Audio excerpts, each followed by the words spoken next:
ำความเข้าใจธรรมะธรรมะก็คือชีวิตจริงของทุกชีวิตสรรพสัตว์บ่ว่าชีวิตคนบ่ว่าชีวิตสัตว์หรือชีวิตที่พวกเราบ่เห็นธรรมะแปลว่าชีวิตจริงความจริงของทุกชีวิตสรรพสัตว์บ่ว่าคนบ่ว่าสัตว์เปรตสัตว์นรกเทพพรหมเทวดาทั้งหลายแล้วก็ความจริงของทุกๆคนเกิดแล้วสิบ่แก่บ่เจ็บบ่ปวดบ่ป่วยบ่ตายบ่มีนี่คือความจริงเรียกว่าธรรมะแปลว่าความจริงของทุกชีวิตสรรพสัตว์ที่เกิดขึ้นมาแล้วนี่ไม่แก่ไม่เจ็บไม่ตายไม่มีความจริงคือการกระทำโดยจิตเจตนาแสดงออกทางกายทางวาจาความจริงว่าทำดีคำว่าดีนี่คือไม่เบียดเบียนทำร้ายผู้ใดผู้หนึ่งเสียชีวิตและทรัพย์สินตลอดทั้งคนและสัตว์นี่คือทำดีเมื่อทำดีแบบนี้แล้วก็มีทางไปคือสุคติเป็นที่ไปมนุษย์สวรรค์ตลอดทั้งดีสุดดีคือนิพพานทำเลวคิดบ่ดีคิดเบียดเบียนทำร้ายให้ผู้ใดผู้หนึ่งเสียชีวิตและทรัพย์สินตลอดทั้งคนและสัตว์คิดแบบนี้กายและวาจากระทำแบบนี้ต้องรับผลของอบายคือทุกขติเรียกว่าทุกข์พวกนี้จะได้รับผลของความทุกข์โกงเอาข่มเหงเอาปล้นกี้ฆ่ากินเหล้าเมายาด่าคนสารพัดอิจฉาริษยาหาเรื่องให้ผู้อื่นเสียชีวิตทรัพย์สินกล่าวตู่ใส่ร้ายนินทาต่างๆพวกนี้ก็จะได้รับโทษกรรมจากการกระทำของตนเองคือลงสู่อบายมีเปรตมีสัตว์นรกมีอสุรกายเดรัจฉานพวกนี้อยู่จังซี่เรียกว่าการทำสิ่งใดย่อมได้สิ่งนั้นเลยความจริงของทุกชีวิตสรรพสัตว์ ความจริงของทุกๆคนที่มีความเห็นแก่ตัวที่มีความรักที่มีความโลภมีความโกรธมีความหลงพอเขาจึงใส่ชีวิตโดยความบรรลุความจริงของทุกชีวิตความจริงของชีวิตเจ้าของเองใส่ชีวิตโดยไม่รู้ความจริงของชีวิตทุกๆคนทีนี้น้อมเข้ามาว่าเฮาบ่ฮู้ความจริงว่าพวกเฮาเกิดแล้วต้องแก่ต้องเก็บต้องตายเฮาบ่ฮู้ความจริงว่าความจิตโลภคืออยากได้อยากดีอยากมีอยากเป็นในทางที่ผิดคำว่าผิดนี่คือเบียดเบียนทำลายผู้อื่นเสียชีวิตและทรัพย์สินนะเบียดเบียนทำร้ายโกงมาล่ำมารวยลักปล้นจี้หลายแบบแต่ก็เข้าใจว่า นรกสวรรค์บ่มีบาปบุญบ่มีสิ่งที่กระทำไว้นี่บ่ได้รับผลหยังดอกเกิดชาติเดียวตายชาติเดียวทำเต็มที่เฮ็ดให้มันได้เต็มที่นี่คือเฮาบ่รู้ความจริงตัวนี้โดยว่าความจริงของมันก็คือทำสิ่งใดย่อมได้รับผลของกรรมนั้นๆสืบไปนี่เฮาบ่รู้ก็เลยพากันปล้นจี้ฆ่าคดโกงข่มขืนใจข่มเหงข่มขืนกายมีเบิดทุกอย่างแต่เฮ็ดจังซี่ไว้แล้วมันก็ฝังไว้ในใจเจ้าของมันก็จำได้ในความรู้สึกคือเก่ามีความทรงจำบ่อาจสามารถลืมเลือนออกมาสิ่งกระเทือนใจแรงๆมันก็มีอยู่ในนี่คือเก่านั่นแหละจังว่าเฮาบ่รู้ความจริงว่าสุดท้ายแล้วก็สิ่งที่ตัวเองกระทำเอาไว้นั่นแหละที่มาให้ผลกับตัวเองชาตินี้รับผลกรรมใดชาติที่แล้วสร้างเหตุผลกรรมนั้นเอาไว้ทีนี้ชาติหน้าจะได้รับผลกรรมใดเพราะสร้างเอาไว้ในชาตินี้จักว่าล่ะนั่นแหละว่าให้พากันเข้าใจความจริงของเจ้าของโลดแต่ความจริงอันยากที่จะเชื่อหมายถึงชาติหน้ายากที่จะเชื่อของพวกนี้เสื่อยากบ่บุญมีบาปมีเสื่อยาก ว่านรกว่าสวรรค์ตลอดทั้งเสื้อยากแล้วก็ไม่รู้ซะด้วยซ้ำไปว่าการคิดแบบนี้นี่นั่นแหละคือต้นเหตุของกรรมทั้งหลายคือจิตเจตนาในการคิดที่จะคิดอิจฉาริษยาคนคิดไปเว้าพื้นคนนินทาเขาแล้วก็พยายามยุ่งให้คนอื่นไม่เห็นด้วยกับตนหลอกลวงเขาด้วยหวังสิ่งใดสิ่งหนึ่งนี่บ่ได้รู้ได้ว่าเจ้าของกำลังสร้างอารมณ์อันเป็นนรกสร้างอารมณ์ไปสู่อบายภูมินะความรู้สึกที่โกรธที่เกลียดที่เครียดแค้นความรู้สึกอันนี้เป็นภพในขณะนั้นที่กำลังสร้างภพในขณะที่ยังมีชีวิตอยู่ภพมันจึงเกิดขึ้นแบบนี้นี่เสื้อยากความจริงอันนี้เห็นป่ะล่ะนั่นแหละเราเทียบให้ฟังเวลาเราพวกเขาโมโหนี่พิษเถียงกันไปแต่เมื่อวานนี่กลับมาบ้านก็ยังเอามาปรุงแต่งนึกคิดเนี่ยคือว่าบุญบ่เป็นรูปร่างตัวตนแต่ว่าสัมผัสความรู้สึกได้บาปก็บ่เป็นรูปร่างตัวตนแต่ว่าสัมผัสแห่งความรู้สึกได้ก็คือความโกรธนั่นแหละเฮาผิดเถียงกันมาแล้วเฮายังนำเข้ามาเห็นบ่มันศูนย์อยู่ผู้เดียวฮึบฟึดอยู่ผู้เดียวนั่นแหละพอถีบนั่นพังนี่ได้ก็เฮ็ดไปเด้เนาะอะไรทั้งสั้นแต่ใส่ตัวตนมันอยู่ใส่ล่ะอยู่ในอารมณ์นั่นแหละอารมณ์ล่ะตัวตนนั่นแหละทำดีก็เหมือนกันบาดนี้ได้ซอยเหลือคนได้ถวายของอันใดอันหนึ่งนึกถึงแล้วก็ดีใจว่ากูได้ถวายผ้ากฐินแล้วเว้ยกูได้เฮ็ดนั่นเฮ็ดนี่แล้วเว้ยดีใจแน่สิได้โตมันอยู่ใส่ซั่นก็ดับดูไว้ความรู้สึกนั่นแหละโตมันก็เลยโตบุญโตบาปก็คือความรู้สึกที่พวกเขาเฮ็ดไว้นั่นแหละบาปเร่าร้อนกระวนกระวายกังวลบุญสงบเย็นสบายใจนี่คือตัวบุญความรู้สึกเข้ารับเอานั่นแหละนี่แหละเป็นของที่เสื่อได้ยากทำกรรมใดคือการกระทำสิ่งใดด้วยกายด้วยวาจาด้วยใจก็จงได้รับผลของกรรมนั้นก็ได้รับตอนที่มันมีชีวิตอยู่นี่แหละอันหนึ่งแม้ว่าล่ะคือยังเปรียบเทียบไปนั่นแหละไปพิษเถียงกันมาแล้วนี่คือทำกรรมใดที่เถียงกันมาแล้วก็เก็บมาเป็นอารมณ์อยากแก้แค้นอยากเอาคืนโกรธเกลียดเห็นป่ะสัตว์นั่นแหละได้รับตอนนรกดิบๆจากว่านรกดิบเวลาใดก็ช่างที่เฮาโกรธเกลียดแค้นบางทำลายให้เขาเสียชีวิตและทรัพย์สินอย่างสะใจเวลานั้นคือนรกดิบๆถ้ามันตายไปแล้วมันก็ไปนรกสุกเลยหลังตายในขณะนั้นแหละเพราะว่ามันเป็นสั่นนั่นแล้ว สวรรค์ดิบๆเลยสัตว์ก็สงบจิตสบายใจดีใจได้ตั้งใจไปแล้วว่าจะได้ไปทำกฐินบ้านนั้นบ้านนี้หลวงพ่อนั่นนี่ได้ไปแล้วเห็นเพิ่นแล้วปลื้มใจแล้วนั่นว่าล่ะคิดปุ่นไปเมื่อวานกลับมาเมื่อนี้ก็คิดถึงยังไงก็ปลื้มใจดีใจสงบเย็นไม่กังวลเร่าร้อนเมื่อนั้นนั่นคือสวรรค์ดิบสวรรค์ทั้งเป็นนะถ้ามันตายตอนกลับไปสวรรค์ทั้งตายผมจะว่าสวรรค์สุกว่าล่ะอย่างสั้นแหละนี่ก็เทียบเอาตัวเนาะเทียบเอาแต่ละคนบอกให้เข้าใจว่าทุกคนเข้าใจตัวเองนั่นแหละคือสังเกตตัวเองนั่นแหละเวลาเขาโกรธเกลียดผู้อื่นเนาะมันคิดลำพึ่งมือไม่ก็ว่าแล้ว2 มื้อ 3 มื้อเดือนหนึ่ง2 ปี 3 ปี 4 ปี 10 ปีก็บ่แล้วได้ต้องไปคิดถึงหรอกเนาะนั่นแหละบุญก็เหมือนกันถ้าเราคิดถึงนั่นแหละคือเราคิดถึงคือเราคิดถึงบุญคุณที่หลวงตาบรรดาลได้เปิดดวงตาให้เราได้หูเห็นแสงสว่างแห่งธรรมในนี่นะเนี่ยไปคิดถึงอย่างไรก็เกิดความดีใจปลื้มใจสำนึกบุญคุณไปพร้อมเลยทั้งสั้นแล้วมันจักปีแล้วล่ะก็สินับมานี่เนาะนั่นแหละทั้งว่าบาปเฮ็ดไว้แล้ว10 ปี20 ปีคิดถึงเมื่อไหร่กังวลเร่าร้อนเมื่อนั้นบุญก็เหมือนกันกระทำไว้แล้ว10 20 30 ปีคิดถึงเมื่อไหร่สงบเย็นเมื่อนั้นก็หูอยู่ได้ตัวจิตได้เนาะ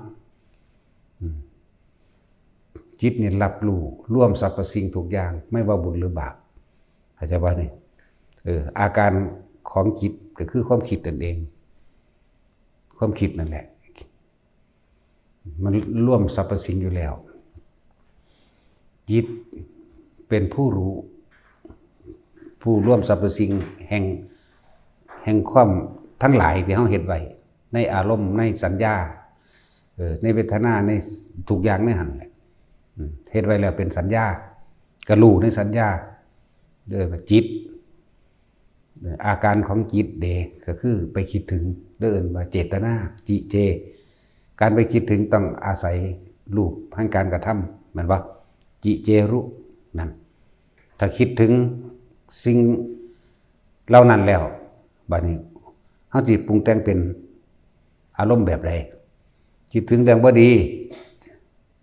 จิตนี่มันรู้มันบันทึกไว้แล้วมันสัญญาไว้แล้วมันจำไว้แล้วเนาะมันจำไว้แล้วเด้10 ปีที่แล้วเคยผิดกันเถียงกันบ่ลงใจกันกับคนผู้หนึ่งจิตนี่อาการจิตคือการไปคิดคนสัญญาขึ้นมามโนนึกภาพปรุงแต่งตายแล้วบ่บักหานมันล่ะนะเพราะว่าอาศัยนึกถึงรูปบุคคลผู้นั้นจิเจรุแล้วมันสิไปนิพพานได้จังไดเนาะนี่พูดถึงให้ทุกคนสังเกตจิตสังเกตความคิดเจ้าของ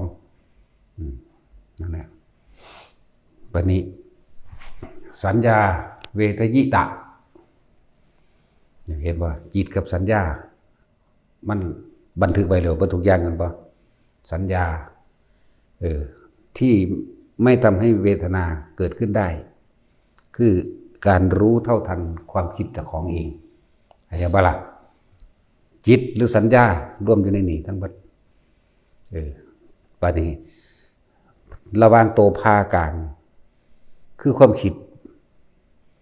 บ่เกิดขึ้นทั้งที่มันเห็นสัญญาเวทิตานิโรธแม่นเรื่องเล่าใดสิพูดขึ้นแต่ว่าเฮาบ่คิดนึกปรุงแต่งต่อเข้าใจบ่เวทนาคือความรู้สึกพอใจหรือบ่พอใจเกิดว่าใดมันก็เป็นนิโรธดับความคิดนั่นแหละว่านี่คือให้ทุกคนเฝ้าสังเกตความคิดเจ้าของเอง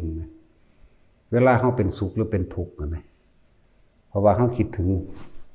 สิ่งใดสิ่งหนึ่งเด้เห็นบ่ล่ะมันเลยมีสุข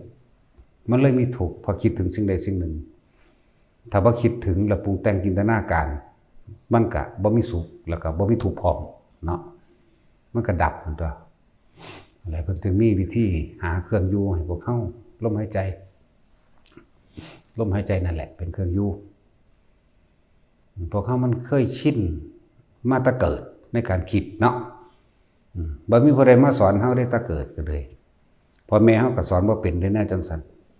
นั่นแหละคือว่ามีวาสนามาพบเจอเห็นแล้วทุกคนที่มาฝึกหัดปฏิบัติตัวนี้บ่แม่นเริ่มใหม่เด้บ่แม่นเริ่มใหม่มีแต่ต่อของเก่าทั้งนั้นแต่ว่าบ่มีผู้ใดบอกบ่มีผู้ใดเปิดดวงตาให้จังว่าบ่มีผู้ใดเปิดถ้าเมื่อเปิดแล้วยังบ่นำไปปฏิบัติอยู่กับเหมือนเดิมนั่นแหละเรียกอะไร เรียกว่าเปิดดวงตาตาแห่งธรรมตาแห่งใจนั่นแหละเปิดให้แล้วจะไปคิดใครควรตึกตองโดยตัวเองแต่เวลาเขาคิดถึงคนผู้นั้นผู้นี้คนเป็นตาสร้างเขาก็สูญขึ้นโลดคิดถึงคนที่เขาพอใจเขาก็ดีใจคิดฮอดอยากไปหาอยากคุยน้ำอยากอยู่ใกล้นั่นแหละจังซั่นล่ะถามข่าวเข้าไปในทางที่ปรารถนาได้หวังดีเด้คนที่เขาเข้าใจกันคนที่รักเวลาเขาเลื่อนว่าบุคคลที่รักใคร่พอใจบุคคลที่เกลียดนะว่าซั่นอีกอย่างหนึ่งนั่นแล้วอาศัยความคิดถึงบุคคลบ่ล่ะจึงบอกว่าคิดถึงบุคคลสัตว์สิ่งของบัดนี้ก็มโนภาพนึกไปก็เกิดอารมณ์ความรู้สึกพอใจบ่และบ่พอใจ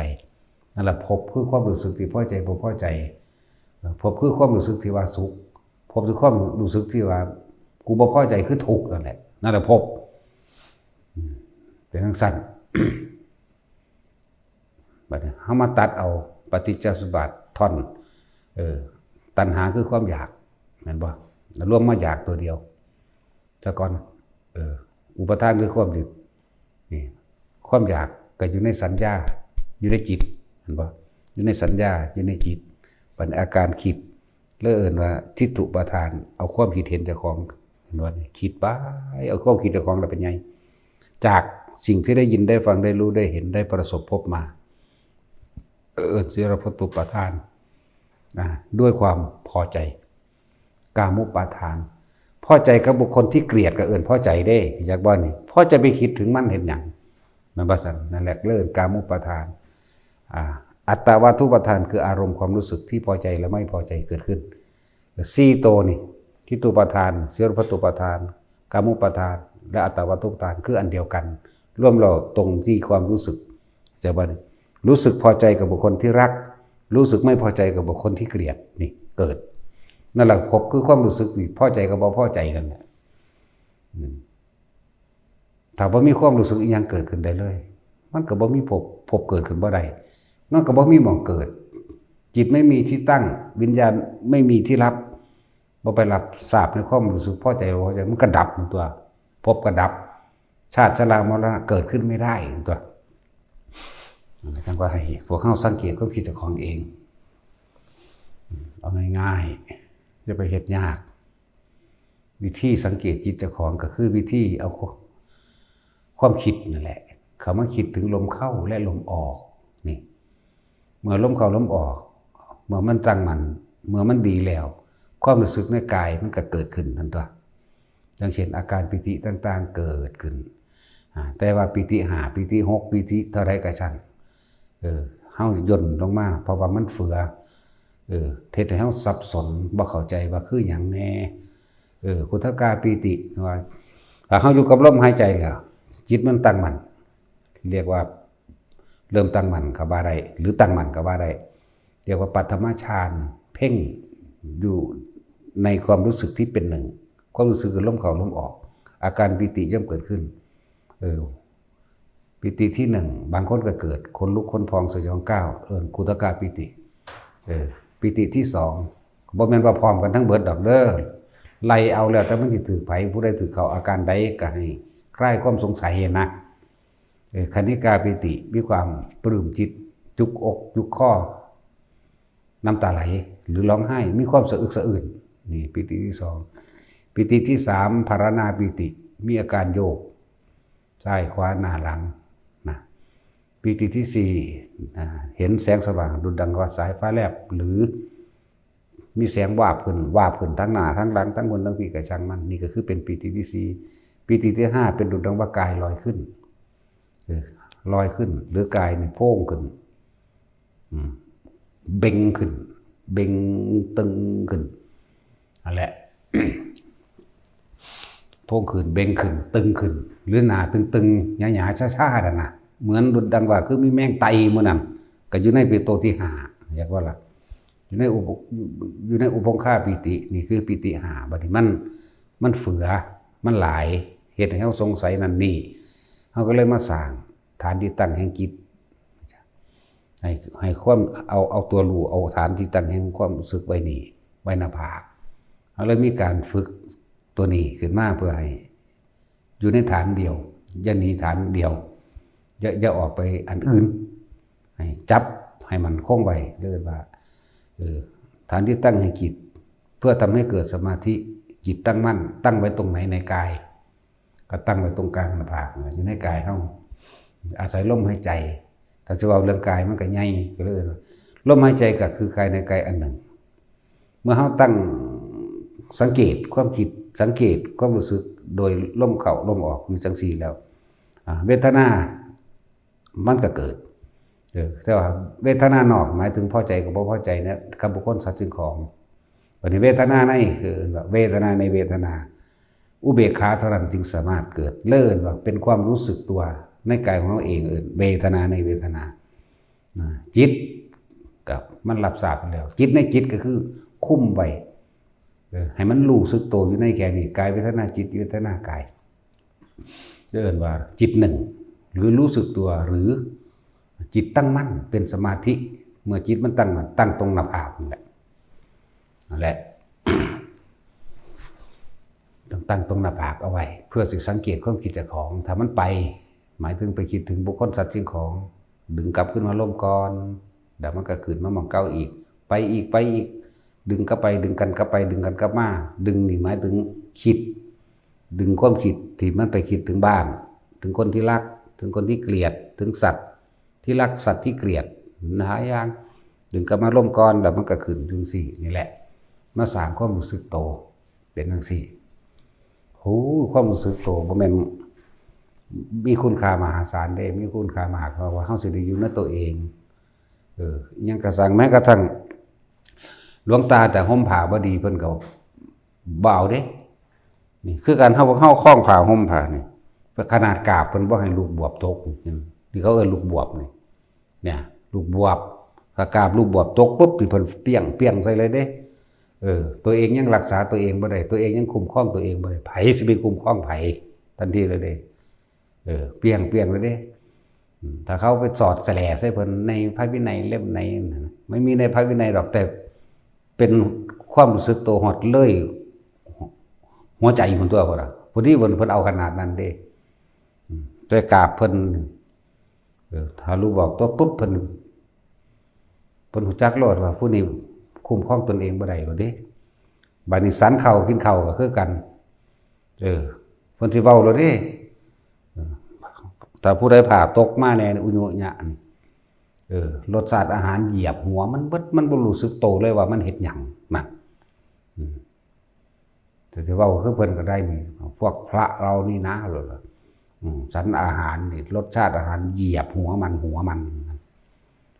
มันไม่ได้รู้สึกตัวอะไรเลยใช้ไปได้แล้วเด้เป็นดาแนวนั้นอีหลีเด้เพิ่นเอาขนาดนั้นเด้นั่นแหละแล้วก็เฮาเบิ่งเห็นโดยตัวไปโอ้ยฮ้อนสะออกเลยจางปางเห็นบ่มันสิสะออกเลยเด้บางพวกมันบ่บางคนที่บ่ฮู้จักหยังมันสิถอดออกเลยนี่เอากองไว้พี่แล้วนี่ก็สแตกแดกออกไปได้บาดนี้เพราะฉะนั้นเพิ่นสิพิจารณาอาหารคำว่าพิจารณาอาหารก็บ่แม่นว่าตปฏิสังขายโยนิโสปิตปาตังปฏิเสวามิเด้อันนี้เป็นคำนำหน้าเพื่อให้เกิดแนวทางซื่อๆเด้เพิ่นให้ค่อยๆกินค่อยๆฉันให้ฉันด้วยความมีความรู้สึกตัวหมายถึงว่าบ่ส่งความคิดออกไปทางอื่นให้อยู่ในกายเจ้าของนี่แหละมันกายส่วนใหญ่ก็ยังดีก็อย่าว่าให้มันรู้สึกตัวว่าเคลื่อนไหวไปมาบ่ทันได้ถึงขั้นว่ากายในกายคือความรู้สึกมันเป็นอุเบกขานี่แต่ผู้ฝึกดีแล้วเขาเจ้าอยู่ในกายในกายไปเลยเป็นกายในกายเวทนาในเวทนาเลยจิตได้จิตไปเลยนี่ผู้เจ้าฝึกแต่ผู้ใดบ่ทันได้ฝึกแล้วก็ตกเตเสะแล้วผ่าดีวันนี้มันถอดออกเลยเด้เฮาเห็นมาแห้งแล้วเฮาฮู้จักมาบ่แห้งแล้วผู้ใดเป็นแบบใดนั่นน่ะถอดออกเลยบ่ทันได้แก้เบิดดอกแต่มันกองเอาหยอออกว่ามันฮ้อนได้ขาไก่มันก็สีกได้ซีนแห้งมันก็สีกมักม่วงก็โพดแห่นตรวจนี่พิษไปละบ่สำรวมบ่ระวังบ่พิจารณา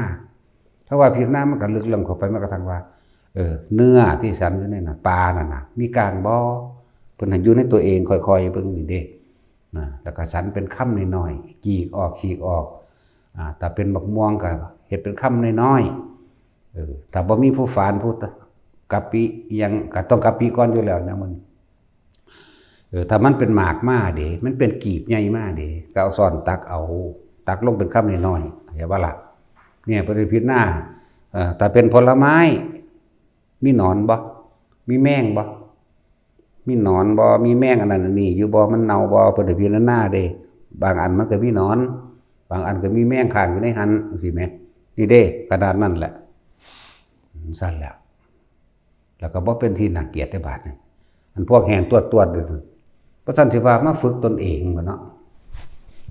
พวกแห่งเด้ทั้งเทียมกับติดน้ำแคบเคิบทั้งหน้าทั้งหลังอยากว่าล่ะเป็นขาบเป็นเขิบอยู่ก็มีพักเพิกติดจำลำไล่ฟันไล่แขวจากวันนี้แล้วก็กินเข่าสันเข่าผลบ่ได้มีเสียงเด้บ่มีเด้จับแจ๊บแก๊บโกกากบ่ได้มีเด้นิ่งเงียบเบิดนั่นแหละเงียบตลอดบ่ให้เว้ากันยามอื่นมึงบ่เว้าบ่มึงสิเว้าหยังยามนี้แม่นว่าซั่นอิ่มๆนั่นใส่นั่นก็ใส่สัญญาณเอาตัวเนาะใส่ภาษาใบเอาก็ได้ตัวนั่นแหละข ขนาดนั้นเด้การพิจารณาอาหารบ่แม่นแต่ว่าปฏิสังขายโยนิโสแต่สำนั้นมันก็ยังบ่พากันเว้าได้อยู่เพราะมันก็พากันท่องได้อยู่เห็นบ่ล่ะแนวเครื่องนำร่องนี่นั่นน่ะเพิ่นบอกจริงๆมันกว้างขวางกว่านั้นอีกเฮาสิสรรอาหารเพื่อยังอัตภาพไม่เป็นไปเนี่ยบ่เป็นสรรเพื่อความเมามันบ่เป็นสรรเพื่อบำรุงว่าให้เกิดกายแข็งแรงหรือแค่ว่าบำบัดความหิวความนั่นยังอัตภาพแค่ได้ปฏิบัติธรรมนึงเด้นะก็หมายมันใส่ผ้าก็เหมือนกันบ่แม่นแต่หาแต่แนวงามๆมาประดับประดาบ่ซั่นนิโซเกียวรังปฏิเสวามินี่ก็บ่แม่นฝันหาแตะผ้างามๆเด้เอามาห่มกันร้อนกันหนาวกันยุ่งซื่อๆเด้กุฏิวิหารก็เหมือนกันที่เฮาพักเฮานอนอยู่ก็เลยแม่นบ่ล่ะนั่นแหละ ก็บ่แม่นว่าสิประดับประดามังหันมังนี้เด้กันฝนกันแดดเข้าใจว่าล่ะอันเดียวยังอัตภาพเป็นไปเพราะได้ฝึกหัดปฏิบัติตนเองกินยาก็คือการคิรานะปัจจัยเภสัชชาปริฆาโรนี่แม่นหยังระงับความเจ็บปวดตรงเด้เข้าใจว่าล่ะบ่แม่นยาบำรุงผิวอยากว่า ว่าเป็นใช้อาหารของซั่นแหละว่าเพิ่นให้พิจารณาเบิดสุอันทุแนวแต่ว่าที่เฮาเห็นอยู่นี่ให้พิจารณามันก็สวยงามภายนอกอยู่แล้วนะส่วนภายในก็คุมตัวเองตัวอย่างหนึ่ง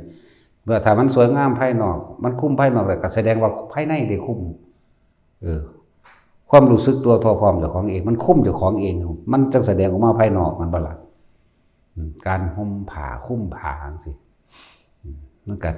เบิ่งแล้วก็สบายตางามตาเนาะผู้นั้นก็ต้องรู้สึกตัวเจ้าของได้ผ้าโต๊ะตัวนั้นก็กุมตัวนั่นแหละจักว่าเอาขนาดนั้นแหละถ้าตกบ่ได้เด้หลวงตาเบี่ยงรสอาหารเหยียบหัวมันพวกกรรมฐานหมูกรรมฐานหมาไปเลยได้บาดนี้ถ้าเว้ากันคือกรรมฐานหมาถ้าสแตกไว้จักอันนั้นนี่แหละคือกรรมฐานหมูจังซั่นเด้ที่เพิ่นสอนมานี่แม่นบ่ล่ะเฮาบ่แม่นสิทธิ์ในคอกหรอกเฮานอกคอกหรอกเอาหลักจำเอาเนาะของเฮาไปจำเอาเนาะเฮาบ่ได้บวชอยู่ในบ้านตาดเด้แต่เฮาก็อยู่บ้านตาดนั่นแหละบ่ได้บวชอยู่ในหัน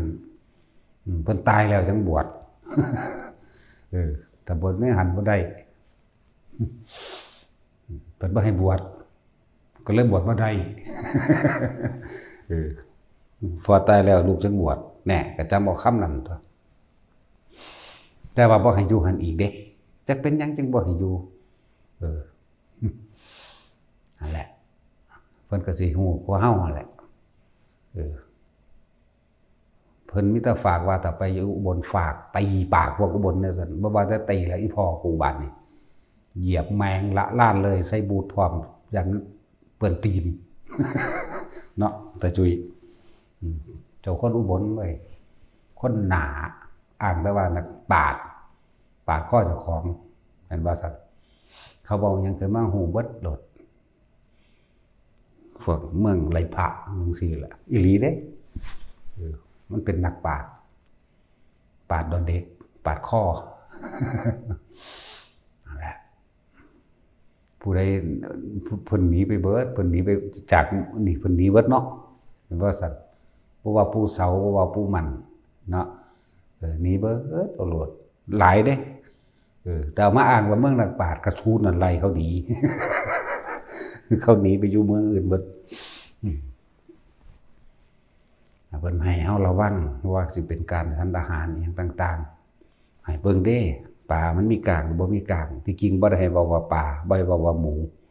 บ่ให้เว้าว่าหมาจังว่านี่บ่ให้เว้าว่าสัตว์ต่างๆบ่เว้าอาหารให้เรียกว่าอาหารนั่นแหละบ่ให้จำเพาะเจาะจงว่านี่คือไก่นี่คือเป็ดนี่คือหมูนี่คือปลาบ่ได้วางสั่นให้ว่าอาหารแต่สู้ว่าพระองค์ใดองค์หนึ่งว่าโอ้หนึ่งปลาคอคือแซ่บแท้หุ่มมาละบาดไปหาขามาให้เจ้าละบาดนี่เนาะก็บ่ว่าจังซั่นตัวอบไก่แซ่บๆมันไปหาขาตะไก่แล้วไม่กินบ่ให้ว่าอาหารอยากว่าล่ะมันปฏิสังขโยก้อยกุ้งปฏิเสวามิเด้เนาะบ่ได้ว่า บ่ได้ให้ว่าปลาหมึกหรือกุ้งทะเลเด้ ให้ว่าอาหารนั่นแล้วโอ้ธรรมดาหรอกอีพ่อใหญ่นั่นเอาไปหาหลักจำเอาดอกเบิ่งซ้อมเบิ่งหั่นแหละซ้อมบ่ได้ติเด้ซ้อมมาไว้สอนเจ้าของเด้บ่ไปซ้อมจับผิดไผเด้เวลาเพิ่นเว้าเพิ่นหายอุ้ยภูมิใจคือหยังนี่จักบ่ล่ะนี่กูสิจื้อเอาเห็นบ่นี่เพิ่นบ่เราเด่นพระองค์นั้นน่ะมันพระผีพระเปรตไหมโลดเด้มันรู้สึกตัวไหมนั่นกล้าขึ้นโลดนี่บ่ธรรมดาเด้ธรรมดาบ่เพิ่นหายใส่นั่นน่ะรสชาติอาหารเหยียบหัวมันพวกกรรมฐานหมูเด้เพิ่นนำจังซั่นอีหลีเด้พอเฮาไปเขาก็อยู่หั่นเนาะพวกกินรอบข้างๆศาลาเพิ่นก็กินไปกินพร้อมกันแล้วก็พระนั่นแล้ว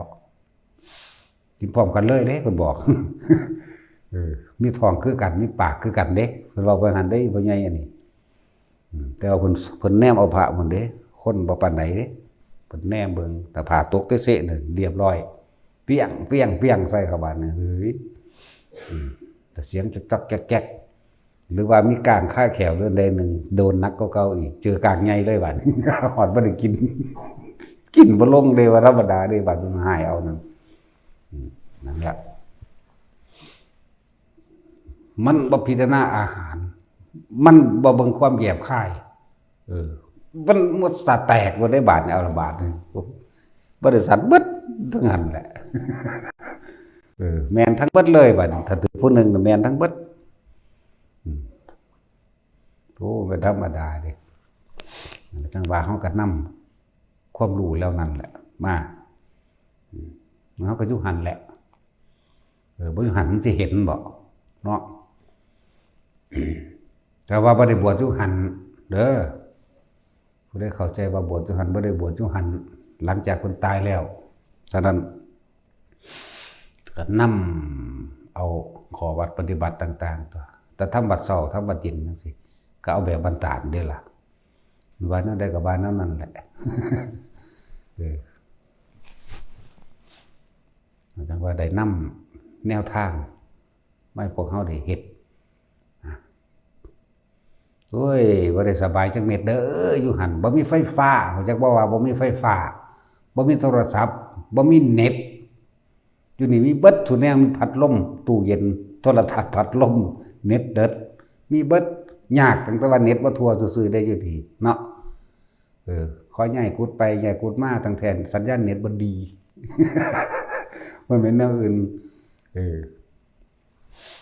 โอ้ยธรรมดาบ่ได้มีน้ำประปาหยังได้ตักน้ำสางได้มาใส่กันน่ะจักว่าล่ะตักน้ำสางขุดน้ำสางนั่นน่ะอันนี้ละอีหยังบ่ห้องน้ำก็อยู่ในห้องนอนนั่นแหละห้องน้ำก็อยู่ในห้องนอนพัดลมก็มีจักมุ้งนอนหมอนเสื่อการดำห้อนดีบ่ดีกระทะไฟฟ้าในหันก็มีผู้ใดมีกระทะไฟฟ้าในหันทอดไข่ก็ยังมันมีกินติล่ะเนาะส่วนแล้วฝากถิ่มเด้ของเฮานี่มีครบเบิดเลยเนาะจังซั่นแล้วนั่นแหละมันสบายหักแล้วเหลือแต่คือบ่ได้ไปยุ่งยากในความอยู่ความกินการรับการนอนหยังเลยภาวนาอย่างเดียวโลดเฮ็ดให้คักแล้วนั่นแหละเฮาไปอยู่หม่องทุกข์หม่องยากหม่องทุกข์ยากเบิดสมองแต่ไปมานั่นแม่นแค่นั้นอันไปวัดหลวงปู่จรัญบัดนี้โหพวกผู้ชายมันนอนห้องใหญ่มันแถวยาวเด้นอนเอาตีนยันกันมันจักบ่ล่ะ4 แถวนี่4 แถวนี่เอาหัวส้นกันเอาตีนยันกันดังหุ่นจงจ่องพอได้ย่างไว้ก่อนเด้ถ้าหลายขึ้น5 แถว6 แถวบัดนี้ห้องมันนอน200หลวงปู่จรัญตื่นแต่ดึกๆฝุ่นบาดแต่ตี 3มื้อลูกก็บ้านทำวั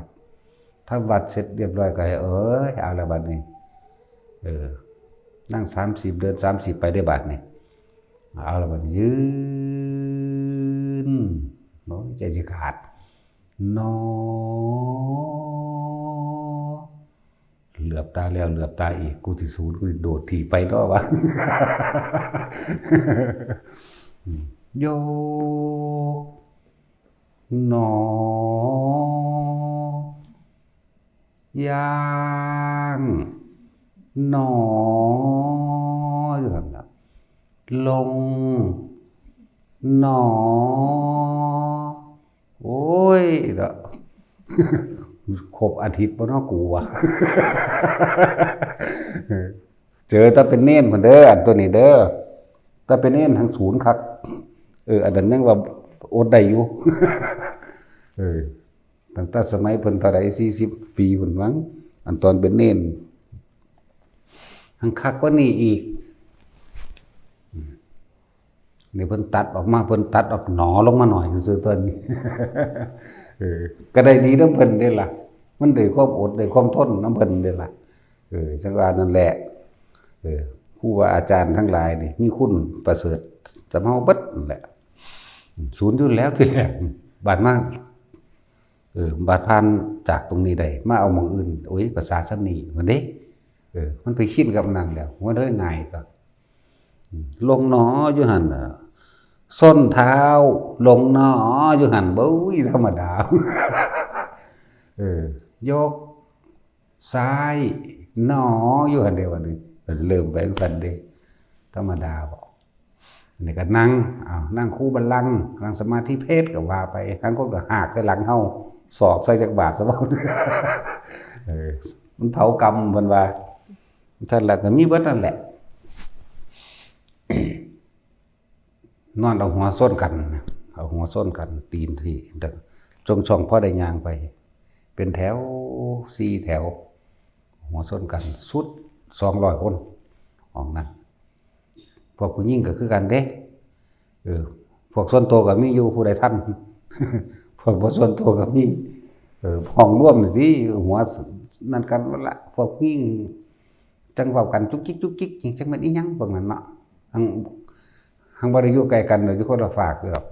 แต่เฮาย่างกายไปมันภาวนาแหม่งโดน มีแต่เว้าพื้นกันจังซั่นแล้วก็ไปแต่มันลำบากต่อการได้มาจากหันแหละมองหนึ่งความเร็วความอดความทนความเพียรหลายๆอย่างทั้งสติทั้งปัญญากับอีพญบัวทั้งเปิดโลกทัศน์กว้างขวางออกไปอีกคืออีพญบัวทั้งฤทธิ์ทั้งเดชกับอีกผู้หนึ่งเด้ มีอีกเด้จังแล้วฝึกน้ำหลวงปู่เสงพุทโสดอกอันนั้นทั้งฤทธิ์ทั้งเดชแน่นมโนมยิทธินะมโนมยฤทธิ์เพิ่นว่ามโนมยิทธิดอกมโนมยฤทธิ์อะไรทั้งสั้นเป็นมาแต่เป็นมึนคักๆก็เน้นนั่นแหละเพิ่นพาเฮ็ดหยังเฮ็ดเพิ่นให้แสดงหยังแสดงแต่ว่าบ่ฮู้ว่าก็แม่นหยังบ่รู้จักเพิ่นสิเว้าเปรียบเปยเทียบแล้วให้เฮาเฮ็ดเห็นมั้ยจังซั่นแหละบ่จักว่าเป็นหยังได้บ่จักได้ว่าแต่ของเป็นอีหยังใดอีหยังแบบใดคิดไปแบบนี้นึกไปแบบนี้เป็นแบบนั้นแบบนั้นเป็นฝนตกก็เป็นมาโลดเป็นลมก็เป็นมาโลดจังซั่นแหละทั้งบ่จักได้ว่ามันคือหยังนั่นแหละเรื่องเห็นนั่นเห็นนี่ฮู้นั่นฮู้นี่โอ้ยตอนน้อยๆพุ่นตั้งแต่เป็นกำเริบพุ่น อันก่อนสิดังใหญ่ออกจากดังก่อนสิออกที่แรกออกนั่นแล้วก็กิ้งทับเฮานั่นพอแห้งพอสิหายขาดก็เอาไข่ครั้งสุดท้ายนั่นแหละมันไปล้มตัวลงแล้วก็นอนเอาขี้ดินทรายทับเจ้าของไว้หลังจากนั้นก็บ่เคยไข่อีกเลยนั่นแหละหลายอย่างก็เลยเรื่องต่างๆในการหูการเห็นอันหลายอย่างเอาไปมาเป็นเรื่องบ่มีความหมายเป็นเรื่องที่ถูกหลอกเป็นเรื่องที่เฮ็ดให้เฮาหลงนะเป็นเรื่องที่บ่อาจสามารถที่เฮ็ดให้เฮาว่างกิเลสตัณหาเฮาได้เลยนะจังว่าได้อีพ่อใหญ่บัวนั่นแหละของบางอย่างที่เฮาบ่ทันได้เพิ่นก็ไล่ไปเฮ็ดเด้เฮ็ดบ่ทันได้เป็นไล่ไปเฮ็ดเป็นแล้วก็ว่าอีหยะภาษาอังกฤษว่านี่แหมโอ้ย ศูนย์คือหยังอีอะภาษาจังสันถ้ามึงออกจากหูดังมึงเกิดไปเกิดใหม่ทันทียังว่าไปละวันนั่นแหละบัดนี้จังมาสอนอยู่ในโพรงจมูกอย่าตามลมเข้าอย่าตามลมออกมันเป็นเย็นๆอยู่ในแค่โพรงจมูกได้บัดนี้อันนั้นแล้วก็ไล่เข้าไปอ่านหนังสือ800 เล่มอ่านภายใน7 มื้อไผสิไปอ่านได้ปานนั้นน่ะหลายคักปานนั้นเนาะแต่ก็ได้เด้ มื้อแรกก็บืนเหงื่อสัตว์ออกยามหนาวเด้นี่บืนบ่ได้มีไฟฟ้ามีแต่เทียนอยู่กุฏิสูงนั่นแหละตั้งเทียนแล้วก็คบใส่เลยแล้วบ่กินบ่อาบน้ำบ่ใดๆทั้งสิ้นมันก็ไหลใส่ของมันเองนั่นแหละแปลกประหลาดเด้อเฮ็ดเอาผู้ใดเป็นบ่นั้นก็ฮู้วันแหละผู้ใดเคยผ่านแนวมื้อนี้นะบอกให้ฟังว่าหลายๆอย่างที่เฮานำมันรวบเลยมาเอายอดให้แต่ละคนโลดนะ แล้วรวบยอดให้บ่ต้องเฮ็ดหยังอีกดอกพวกเฮาลมหายใจนี่แหละจับจุดอุณาโลมทรงชาติเจริญชาติด้วยวิธีนี้แหละนะเฝ้าสังเกตจิตความคิดเจ้าของพอทุกอย่างมันรวมอยู่ในจิตแล้วจิตกับผู้รู้กับจิตหรือสัญญามันรวมอยู่ในนี่แล้วจักว่าล่ะเต็มอยู่ในนี่แล้วเพียงแต่เฮาควบคุมบ่ให้อาการของจิตออกคือความคิดแต่ความคิดบ่ออกทั้งที่เห็นอยู่ตาก็เห็นหูก็ได้ยินอยู่มันก็เกิดความรู้สึกพอใจบ่พอใจบ่ได้พบกับดับก็เลยเอายอดมันนี้มาโหลดนะหรือแม้กระทั่งบาบานี่คิดแต่บ่มีอารมณ์ก็ดับคือกันจักว่าล่ะตั้งใจคิดตั้งใจเฮ็ดเจตนาเฮ็ดคักๆแต่ว่าบ่เอาผลลัพธ์ก็อารมณ์เกิดบ่ได้ก็ดับใช่ว่าล่ะจังซั่นแหละ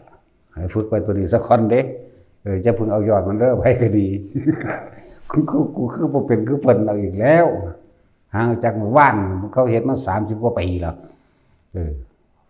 นั่นแล้วก็เลยมารวบยอดให้เลยพวกเจ้าเอาแค่ในโพรงจมูกโลดนะพวกเจ้าสิเห็นดอกเฮ็ดไปเรื่อยนั่นแหละอย่าเพิ่งนั่นมันเทคนี่ว่าเคล็ดลับในความสงบคือบ่อยากสงบมาจากบ่ล่ะแต่พวกเจ้าไปตั้งความหวังไว้โอ้มันคือบ่เป็นคือเพิ่นว่าโอ้อันนี้บ่อันเพิ่นว่าย้อนเศร้าเบิดบ่สงบเลยอยากว่าล่ะมีแต่สิคิดเอาได้อยู่ในลมหายใจในโพรงจมูกเฮานี่แหละลมก็สุดอยู่แค่ปลายคิ้วเฮานี่แหละมันสิขึ้นมาเองดอกอันตัวนี้ฝึกไปเรื่อยๆนั่นแหละเพื่อจะให้รู้ความจริงคำว่าคำว่าสัตว์เวียนว่ายตายเกิดโดยวิธีใดก็อาศัยการได้ยินได้ฟังนำอวิชชาคือเฮาบ่ฮู้คิดดีก็ติดดีคิดเลวบ่แม่นว่าติดเลวก็ติดคือเก่าบ่ล่ะคิดเลวคืออยากสนะคิดเรียกว่าอวิชชาเป็นปัจจัยบังเกิดสังขารความบ่รู้ของเฮาเองสัญญากับอวิชชาถ้าเฮาบ่รู้ก็เป็นตัวเดียวกันจักบ่ล่ะเป็นอวิชชาเดียวกันความไม่รู้จักว่านี่เหตุให้เฮาคิดปรุงแต่งไปต่างๆนานาสารพัดเพราะเราไม่รู้ว่าความคิดนี่สร้างอารมณ์พอเฮาบ่รู้ว่าความคิดเมื่อสร้างอารมณ์แล้วเกิดการบันทึกไว้ภายในความรู้สึกอันนี้คิดดีคิดชั่วคิดร้ายมีล้วนแล้วแต่เป็นเหตุให้พาไปเกิดทั้งเบิดนี่เว้ารวบยอดสั้นๆให้เว้ายาวๆเอาตามหลักสูตรอวิชชาเป็นปัจจัยบังเกิดสังขารสังขารเป็นปัจจัยเกิดวิญญาณเป็นปัจจัยเกิดนามรูปเป็นปัจจัยเกิดอายตนะเป็นปัจจัยเกิดปัสสาวะเป็นปัจจัยเกิดเวทนาเป็นปัจจัยเกิดตัณหาเป็นปัจจัยเกิดอุปาทานเป็นปัจจัยเกิดภพเป็นปัจจัยเกิดชาติเป็นปัจจัยเกิดชรามรณะโสกปริเทวทุกขโทษะอุปาญาตต่างๆย่อมมาเกิดอาศัยซึ่งกันและกันด้วยเหตุเช่นนี้สัตว์ทั้งหลายจึงเวียนว่ายตายเกิดเพราะความไม่รู้ใช่ป่ะล่ะฟังท่านบ่แต่บอกสากมันท่านเนาะก็บอกหลักการพอความบ่ฮู้คิดดีหมายถึงว่าคิดสิเอาเขียนแก่ตัวของตัวเองเหมือนเดิมนั่นแหละเมื่อคิดดีคำว่าดีเนี่ยเอาดีใส่ตัวก็จะว่านี่ก็เอาชั่วใส่คนอื่นคือเก่าเมื่อคิดไม่ดีความไม่ดีก็ซ่อนอยู่ในนั้นจึงเรียกว่า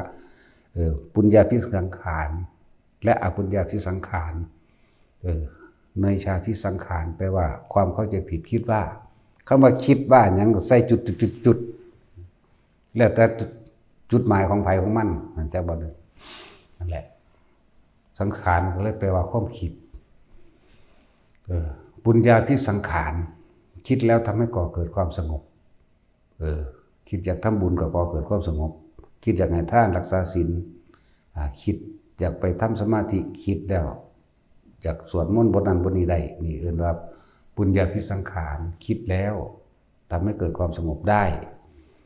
อปุญญาพิสังขารคิดแล้วทำให้เกิดความร้อนร้อนและกังวลกวายไม่สบายใจเห็นบ่นี่แล้วอปุญญาพิสังขารร่วม2ประสังขารนี่ปุญญาและอปุญญามาเป็นเนยชาพิสังขารนี่คือความเข้าใจผิดคิดว่าไม่ได้คิดและคาดไปถึงว่าเรากำลังยึดมั่นถือมั่นทั้งความดีและความเลวเข้าใจป่ะนี่อะไรจึงเป็นเหตุเป็นปัจจัยเมื่อเกิดสังขารเป็นเกิดวิญญาณนั่นแหละวิญญาณแปลว่ารับรู้แห่งความรู้สึกพอใจกับไม่พอใจนี่อันตัวพอใจกับไม่พอใจนี่ตัวรับรู้ความรู้สึกนี่พบมันเกิดเอาได้นั่นเรียกว่าเมื่อมีความพอใจแล้วไม่พอใจเป็นวิญญาณเป็นปัจจัยเกิดนามและรูปนามอย่างเวทนาสัญญาสังขารวิญญาณอื่นบานามคือความรู้สึกนั่นแหละเมื่อมันมีความรู้สึกแล้วมันก็ต้องมีรูปเพราะว่าเขาคิดถึงสิ่งใดสิ่งที่เขาอยากได้มันต้องมีรูปร่างตัวนั้นเกิดขึ้นนั่นบ่ล่ะนามและรูปปฏิออกมานามและรูปเป็นปัจจัยมาเกิดสลายจตนะหรืออายตนะคือตาหูจมูกลิ้นกายเขาเองนี่แหละจะบ่ล่ะนั่นเอิ้นว่าอายตนะเมื่อมันมีอายตนะแล้วหมายถึงตาหูจมูกลิ้นกายเขาเองจึงเป็นปัจจัยให้มาเกิดผัสสะผัสสะทั้งตาทั้งหูทั้งจมูกทั้งลิ้นทั้งกายทั้งใจเกิดความพอใจและบ่พอใจได้บ่นี่นะบ่ล่ะ เดินเป็นใจเป็นปัจจัยมาเกิดเวทนาเวทนา3สุขเวทนาอื่นพอใจทุกขเวทนาอื่นบ่พอใจไม่สุขไม่ทุกขเวทนาอื่นอุเบกขานี่เวทนา3ในเวทนานี่แต่เขาไปติดอันใดอันหนึ่ง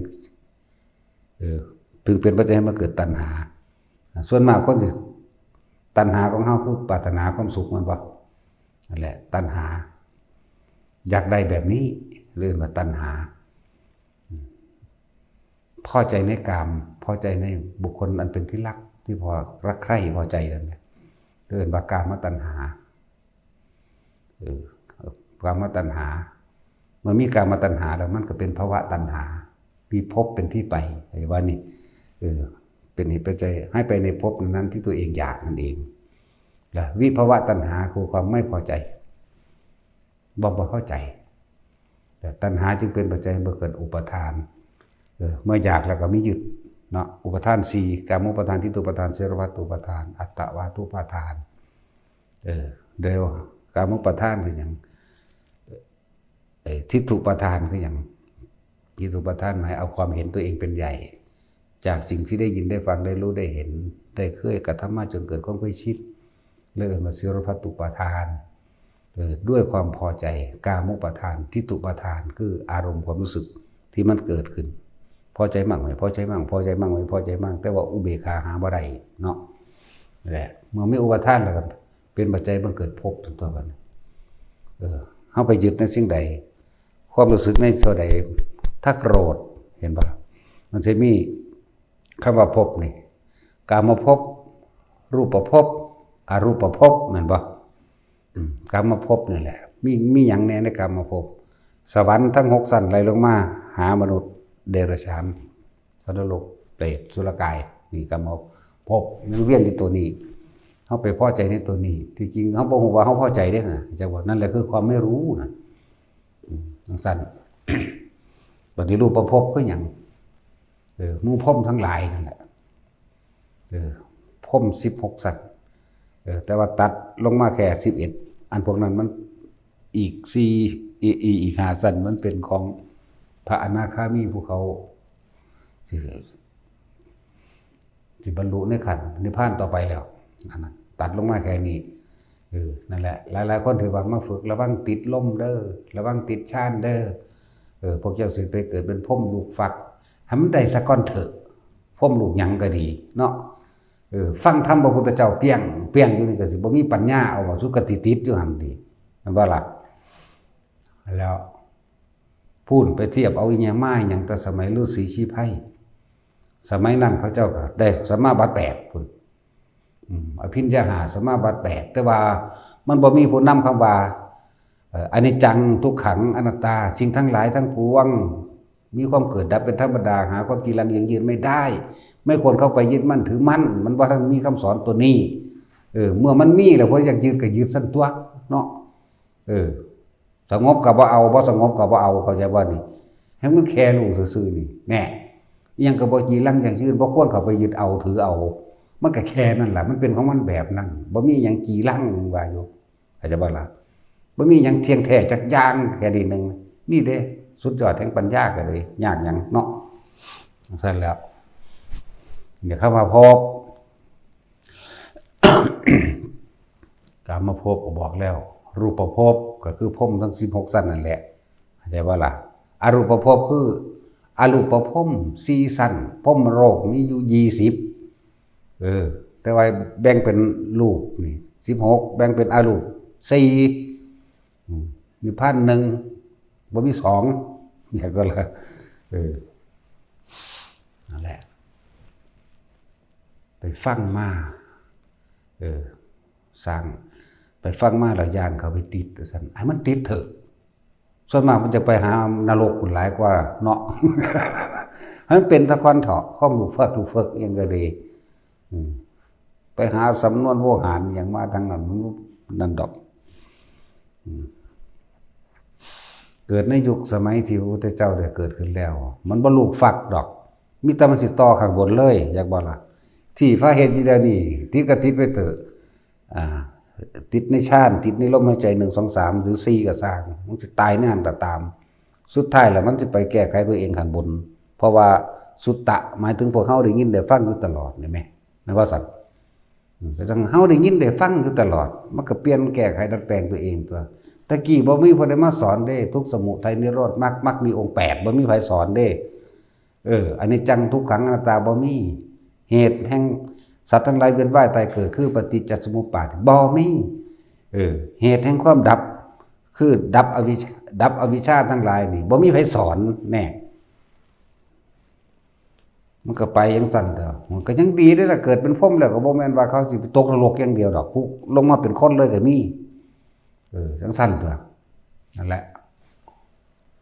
แต่ของบ่ทันเคยเห็นเทื่ออยู่จักมันเป็นโตจังได๋พรหมก็เลยเนาะ พรหมมันเป็นตัวนิ่มๆอยู่หน้าผากเด้อ พรหมมันเป็นตัวนิ่มๆอยู่หน้าผากนั่นแหละพวกเจ้าก็ใส่ปัญญาเข้าไปตามความเป็นจริงเห็นตามความเป็นจริงบ่เป็นบ่ความสงบนี้บ่ควรเข้าไปถือมั่นเห็นว่านี่สงบก็รู้ไม่สงบก็รู้มันก็บ่ยึดทันตัวเนาะมันรู้อยู่ซื่อๆก็บ่คุมก็บ่บังคับให้สงบทันตัวเข้าใจบ่ล่ะอันนี้แหละจึงบอกว่าแม้แต่ความสงบก็บ่ให้ยึดจะให้บ่ให้อยากว่าบ่ล่ะเฮาตอนนี้มีหน้าที่รู้ลมมีหน้าที่อยู่กับจุดอุณหภูมินิ่มลงอยู่นี่นึง สมัยทุกมื้อนี่คือยังธรรมะพระพุทธเจ้าเกิดขึ้นแล้วคนฟังธรรมก่อนตายตลอดฟังธรรมก่อนตายมันเป็นหยังจิตมันมีที่พึ่งจักบ่ล่ะตัวนี้มันก็ไปจับคนก่อนสิตายเอานี่ฮ้อนฮ้นอยู่นี่ผู้ใดก็ซอยบ่ได้บีบแข้งบีบขาหมอก็เต็มอักลากก็ซอยบ่ได้มันก็ฟังทำไปทั้งตัวบัดนี้ฟังไปทั้งไปมันก็นิ่งฟังตัวมันบ่มีหม่องสิเพิงพาอาศัยอีกแล้วมันเหลือแต่อันเดียวคือตัวจิตคือตัวคิดนี่คิดก็เลยคิดน้อมใส่ธรรมเลยตัวตายเพราะว่าทั้งธรรมมีโอกาสไปนิพพานผลได้บ่ธรรมดาเด้พวกแนวที่ธรรมดาที่เราฟังไปเรื่อยฟังไปเรื่อยบัดนี้ประกอบกันกับการจับจุดอุณหภูมิใดหรือรูลมหายใจใดนี่ว้ายมันก็ไปเลยทั้งตัวตะกี้เขาเจ้าฝึกหัดยากลำบากแล้วเขาเจ้าก็หาแต่ความจีรังยั่งยืนหาความเที่ยงแท้หาความมั่นคงตะกี้เขาก็ติดคือกันเขายังได้กูเขาแม่งปึบไปโหลดอยู่ได้หลายมือก็นั่นซ้ำหลายมือก็เพิ่นไว้7มืออันนั้นเรื่องอันนั้นเขามาบอกกันซื่อดอกอยู่ได้เป็น 15 มื้อ20 มื้อก็อยู่ได้เด้อเดี๋ยวนี้บ่ต้องกินหยังก็อยู่คือเก่านี่เด้อล่ะอันแหละมันติดแต่ก็ฮู้อยู่เด้อหังเฮ็ดให้มันติดซื่อๆนี่แหละกูสิอยู่อยากว่าล่ะจังซั่นแหละฮู้อยู่เรื่องเที่ยงบ่เที่ยงฮู้โพดแต่สิให้มันอยู่จังซั่นซื่อๆนั่นแล้วจังว่าฝึกตัวเองมันเป็นสะก่อนยังก็ดีและยิ่งคนเจ็บคนป่วยนี่เด้อพวกคนป่วยทั้งหลายเฮ็ดจังได๋ก็ตายอยู่แล้วบ่เศร้าตายอย่างเดียวบ่ป่วยก็ตายอย่างเดียวอยากว่าพวกเจ้าสิเอาหยังมากันความตายได้แต่ความป่วยก็ยังกันบ่ได้อยู่เนาะเอาหยังมากันความตายล่ะคือความย้านนั่นแหละเอาหยังมากันเพราะความย้านมันอยู่ในความคิดเจ้าของเองจังซั่นตัวนั่นแหละมีตั้งแต่ทำใจและยอมรับ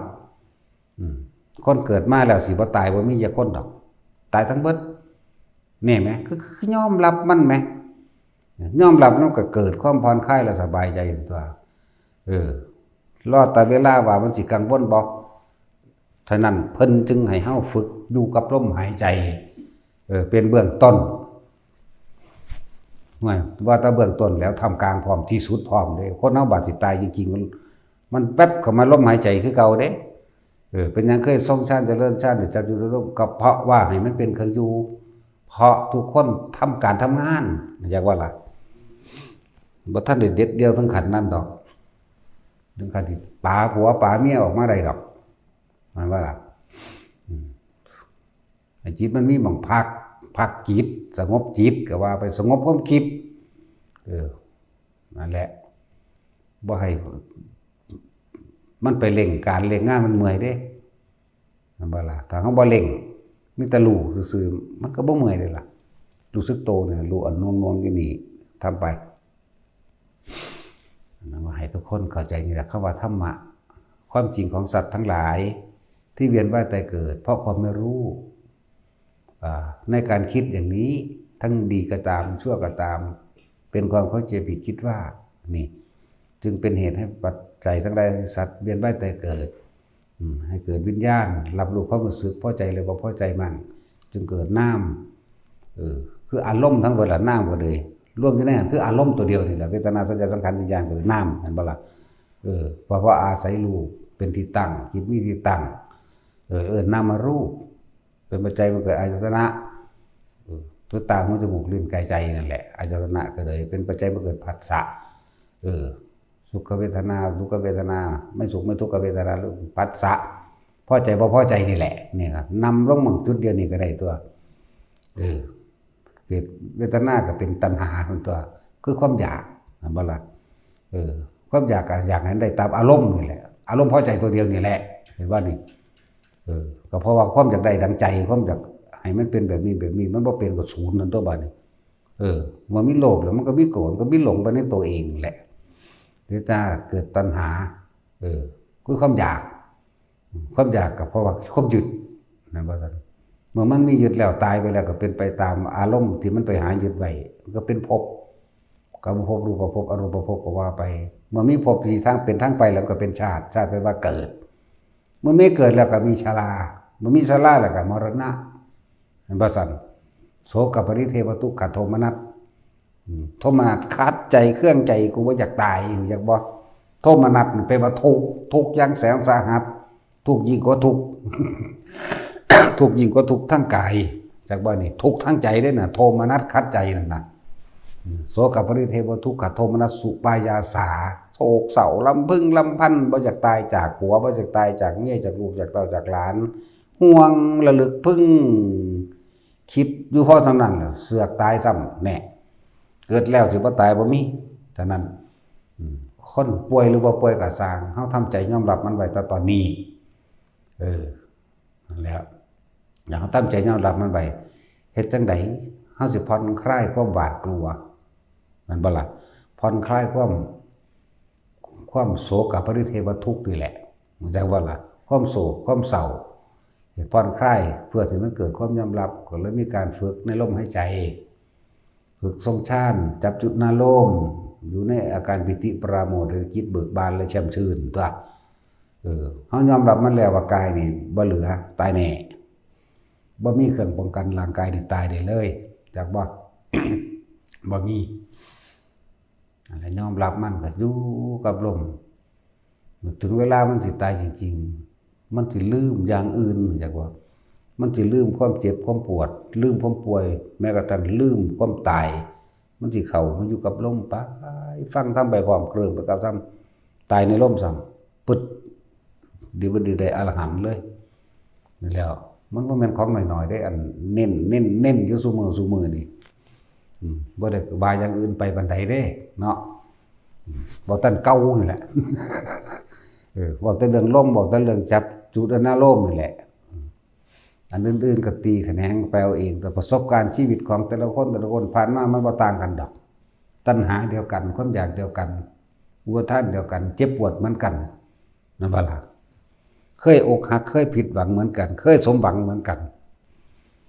ส่วนตัวเคยป่วยคือกันนั่นแหละเคยจากบุคคลอันเป็นที่รักเหมือนกันหรือบุคคลอันเป็นที่รักจากเหมือนกันส่วนตัวเคยถูกรังเกียจเหมือนกันเคยอิจฉาริษยาเขาเคยเว้าพื้นคนเหมือนกันเวลาเว้าพื้นเขาอิจฉานินทาเขาเลยเฮาสิเปลี่ยนศัพท์ใหม่ซะจะคิดหลายคำว่าคนไม่ถูกนินทาไม่มีในโลกอย่าว่าแต่ของดีหลายเนาะคนไม่นินทาผู้อื่นไม่มีในโลกโดยเฉพาะกูนี่แหละจักบ่ล่ะทั้ง4ตัวนั่นแล้วคนบ่เว้าพื้นคนบ่มีดอกคือพระพุทธเจ้าก็ยังเว้าไม่ว่าล่ะเพิ่นก็เว้าผู้นั้นเพิ่นก็เว้าได้ล่ะเพิ่นฮอดเว้าเรื่องแต่อดีตเนาะพุ่นตัวกันละเอิ้นเว้าพื้น นินทามาจากคำว่านิทานแปลว่าเรื่องเล่าสืบต่อกันมาบัดนี้มันมาใส่อารมณ์กันไปพร้อมเรื่องเล่าสืบต่อกันมาจากสิ่งตัวเองที่เคยได้ยินได้ฟังได้รู้ได้เห็นหรือได้ยินได้ฟังจากบุคคลผู้อื่นเรื่องนินทาคนไม่นินทาบุคคลผู้อื่นไม่มีในโลกโดยเฉพาะกูเด้อชื่อไว้แน่จะไปว่าตะกะอีห่าว่าเพิ่นคนดีๆอันแงบๆอยู่มื้อกี้มันไผอันแงบๆอยู่นั่นจังฮู้จักคำว่าแงบๆไหม กำลังว่าเพิ่นเขาแงบๆอยู่เดี๋ยวนี้น่ะอุ้ยห่าแต่สั่งตัวว่าเพิ่นคนเก่งกะอีห่าปากแงบๆอยู่เมื่อกี้เดี๋ยวนี้น่ะมันเป็นหยังคือบ่ว่าเนาะกะอีห่าเจ้าของนี่คือบ่ว่าเนาะนั่นเสร็จแล้วอีห่ามึงก็ด่าเจ้าของตัว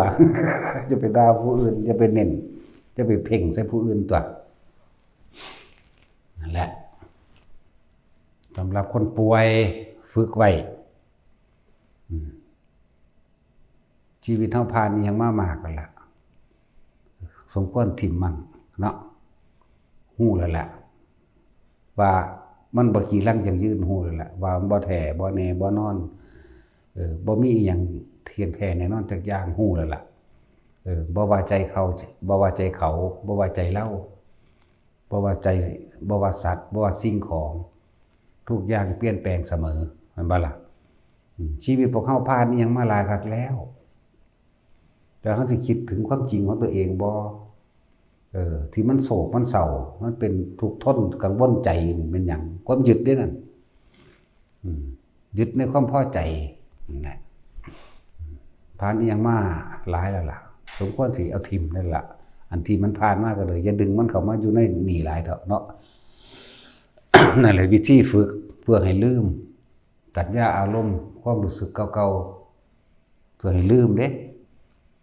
โลกมันสอนให้เฮาจำเพื่อให้มันได้ดังใจแต่ว่าธรรมสอนให้ลืมสัญญาอารมณ์ความรู้สึกต่างๆที่ผ่านมาทั้งหมดนั่นแหละเพิ่นจึงอาศัยลมหายใจเฮาเป็นเครื่องหลอกเครื่องล่อเป็นกุศโลบายเป็นโกศลโยบายเพื่อทำให้เกิดความลืมอดีตเก่าๆแต่เฮาลืมอดีตได้อนาคตก็เกิดบ่ได้เด้พอทุกคนคิดถึงอดีตจะปรุงแต่งไปเลยเป็นอนาคตแต่ว่าบ่รู้จักคำว่าปัจจุบันคือหยังปัจจุบันคืออยู่กับลมหายใจอยู่กับลมโลดลมบ่มีรูปร่างบ่มีตัวตนดอกลมน่ะใส่แค่ความรู้สึกอยู่ในโพรงจมูกแค่นั้นเองจิตมันก็บ่คิดบ่นึกบ่ปรุงบ่แต่งมันก็รู้อยู่กับลมซื่อๆได้บัดมันก็ดับทันตัวอันเรื่องยอมรับเรื่องอนิจจังทุกขังมันยอมรับแล้วล่ะ มันเหลือแต่ว่ามันสิเผลอไปบ่แค่นั้นเองนั่นแหละมันยอมรับในชีวิตที่ผ่านมานี่ก็ยอมรับเพราะว่าได้ยินได้ฟังเฮาสรุปความเห็นใดนี่เห็นบ่ล่ะมันแม่นความเปิ้นแต่ว่าในปัจจุบันเฮามันแม่นอยู่นั่นแล้วบัดมันยังไปเฝ้าคิดอยู่นี่แหมเนาะคนเฮาคิดถึงอดีตปุ๊บบ่มีผู้ใดคิดถึงอนาคตเพราะว่าบ่ทันได้เกิดมื้ออื่นเกิดยังขึ้นเอาผู้ใดคิดได้เอาจังซั่นล่ะคิดถึงอดีตบ่ซั่นสิว่าให้ละสัญญาบ่ละอดีตบ่คิดเรื่องเก่าๆเท่านั้นแหละสัญญานี่มันมีของมันอยู่แล้วนะเรื่องอดีตทั้งหมดน่ะแม่นบ่เฮ็ดจังได๋จะไม่เกิดเวทนาคือพอใจแล้วไม่พอใจหยุดคิดยุคภาคกลางนี่มันก็ดับทันตัววิธีมันก็ล่มมาแหละจะไปเอาเนื้ออื่นเลิกเพ้อเจ้ออันจะเป็นนั่นเป็นนี่บ่ต้องเป็นนี่หยังดอกมันอยากนำเป็นนั่นแหละเนาะมันอยากเป็นพระอรหันต์แหละบ่ต้องเป็นดอกอยู่ซื่อๆโลดอยู่ในร่มนั่นแหละอยู่เฉยๆนั่นแหละนั่งสมาธิอยากสงบนั่นเห็นว่าตัวอยากตัวเดียวก็ไม่สงบห่วงกลัวไม่ได้สำเร็จนั่นนี่นั่นก็ไปไม่ได้อีกได้บ่สำเร็จแต่ห่วงหรอกห่วงบ่ยันแต่ของบ่ได้นั่นบ่ได้นี่บ่เป็นนั่นบ่เป็นนี่นั่นกังวลล่ะไปไสล่ะอยากว่าล่ะหาความสงบได้บ่ถ้ามันห่วงล่ะห่วงความสงบห่วงความเป็นจะเป็นโสดาสกิทาคาจะอรหันต์กังวลแม้ก็ว่าคนติดชาติคนเหรียญชาติสิได้เป็นพรหมลูกฝักเอาดีต้มได้ฝักอยู่พุ่นโลดมันเป็นจังได๋กูเห็นตั้งแต่ฝักอาบน้ำตัวเนาะโอ้ยน่าจังสั่นก็เลยเอาปัจจุบันให้เจ้าของอยู่เมืองนี้ได้เถอะนะบุญมันเลยไปล่ะเห็นบ่เพราะว่าเอาสัญญาความจำต่างๆได้ยินได้ฟังมาปรุงแต่งเราย่านเจ้าของเป็นเลยกังวลเนี่ยมันความสงบแค่นี้ก็ยังบ่ฮู้ว่าบ่ล่ะนั่นแหละยังบอกว่าแต่คนเฮ็ดให้มันนิ่งอยู่ในร่มอยู่ในอุณหภูมิเจ้าของมันเป็นเถอะนาอุณหภูมิแปลว่าความรู้สึกที่อยู่กลางคิ้วกลางหน้าผากนั่นแหละเบิ่งเด้ออยู่ระหว่างกลางคิ้วกลางหน้าผากของพระพุทธเจ้าเขาเจ้าใส่จุดอุณหภูมิไว้เบิดนั่นแหละมีผู้ใดเคยคิดพออยู่จุดแดงๆอยู่หน้าผากบนจุดแดงๆจุดฟ้าๆจุดแล้วแต่ไปสิใส่เข้าใจบ่นั่นแม้แต่บ่มีแนวมาใส่เนี่ยเขาเจ้าก็ยังต่อค่อยเห็นว่าล่ะต่อคือดอกบัวไว้นี่แต่พอจะค้อนก็สิตายแล้วยังบ่ได้จักที่แม่นหยังคือใส่นั่นนี่อยู่เนาะ จังซั่นตัวนะพวกตายไปแล้วก็ตายหลายแล้วซั่นให้ฮู้จักหยังนั่นแหละแต่ถ้าบ่มีอันนั้นอันนี้เขาจะมาประดับประดาให้เกิดความชัดเจนเขาจะก็ตอกใส่ตอกเป็นข้องไว้น้อยเป็นคือดอกบัวตูมนี่นั่นแหละตรงกลางระหว่างฮู้จักกลางบ่บาดนี่ระวังตาทั้งสองบ่ให้เอียงซ้ายบ่ให้เอียงขวาจักบ่ให้อยู่ระหว่างกลางเนี่ยระหว่างกลางบ่ให้ไปซ้ายบ่ให้ไปขวาพอใจก็บ่พอใจก็บ่ให้เอาให้สำรวมระวังก็เลยสำรวมตาของตัวเองเหลียวเบิ่งปลายจมูกตนเองนั่นแหละพวกเจ้าเบิ่งเด้อเฮ็ดตาลูบๆอยู่ไผเว้าหยังก็สร้างกูอยู่ซื่อๆนี่ล่ะเสยสาธุเด้อหลวงพ่อให้ผู้ขาอายุยืนเด้อเฮ็ดตาลูบๆอยู่คือเก่านั่นแหละผู้ขาถูกหวยรวยเบอร์เด้อกูก็ลูบๆอยู่คือเก่าเลยจักว่าล่ะโอ้ยกูสลดสังเวชบ่ดีเนาะแต่เพิ่นว่ากูสิถีบแม่จักบาทซะบ่กูหนีออกจากกองทรัพย์สมบัติมหาศาลนะจักว่าล่ะเพิ่นเป็นกษัตริย์ได้นั่นน่ะเพิ่นครองราชย์ขุมทองทั้ง4อีกเมียอีก 74,000 คนเนาะมีนางพิมพาอีกข้าทาสบริวารเต็มเพิ่นหนีแนวเมื่อนั้นพวกเจ้ากันไปขอนำเพิ่นนั่นแหละเพิ่นก็เลยเฮ็ดตาลูบๆกูเบิ่งดังกูดีกว่าเฮ็ดว่าล่ะเฮ้ยจะเว้าหยังกูทิ่มมาเบิดแล้วแนวเมื่อนั้นมึงสิให้กูไปหามาใส่อีกกูทิ่มเข้าใจว่าล่ะนั่นแหละเฮ็ดตาลูบๆบ่เลยนี่แหละจุดอุณาโลมนี่คือว่าตรงกลางระหว่างคิ้วตรงกลางระหว่างตาตรงกลางระหว่างทั้งสองจากบน พอใจก็บ่พอใจบ่ให้มีให้อยู่ตรงกลางมัชฌิมาแล้วจังสั่นเข้าใจเจ้าของเองซะไผก็ดีให้เข้าใจเจ้าของเองได้บ่แม่นให้ไปเข้าใจผู้อื่นดอกบ่ต่างกันอันเดียวกันบ่เกี่ยวกับหญิงกับชายตัณหาเดียวกันก็ร้อนก็ร้อนคือกันหนาวก็หนาวคือกันหิวก็หิวคือกันเนาะจังซั่นแล้วมันบ่ต่างกันเลยนั่นแล้วแต่ว่าเฮาอยู่กลางๆฝึกเอาทุกคนน่ะเวลาจักได้หยังเฮ็ดมันเป็นก็คือจักอดจักทนแหน่ขันติปรมังตะโปติติขาแหน่เนาะเหตุอีหยังก็สร้างกายอดให้ทนแหน่ให้เพียรพยายามเอาแหน่แต่พวกเจ้าบ่อดไผสิไปอดให้พวกเจ้าสิได้หยังก็บ่อดถ้าพวกเจ้าบ่พยายามพวกเจ้าสิไปได้ไผสิมาพยายามให้เจ้าลดแห่งธรรมความสิวิไลแห่งธรรมทั้งหลายคือความจริงที่มันเกิดกับตนมีบ่ได้เอาให้ไผใดมันเป็นเรื่องเฉพาะที่เฮาต้องรู้ได้เฉพาะตนอีกความรู้สึกที่มันเป็นเหนียว คือครูบาศิษย์เพิ่นเว้าเพิ่นประชันหน้ากันกับสร้างมันไปกับครูพญหลวงตาหลักเด้ซั่นไล่หลวงตาหลักด้วยแม่โลกเก่าสิได้หาย เนาะถ้าผีขี้เกียจแล้วก็ยังญาติด้วยสิว่าหยังกับสร้างมันสิลืมเลยได้โลกเก่าจากว่าล่ะแล่นออกหน้าหมู่วัง200เมตรถ้าค่อยแน่ตั้งแต่เป็นโลกเก่าคือกักกันว่าสร้างมาสุดไล่เบิ่นตึกแล้วกกใหม่ปลายใหม่ก็จักก็สิเร็วกว่าหมู่บ่จักเนาะขนาดเป็นโลกเก่าซั่นแล้ว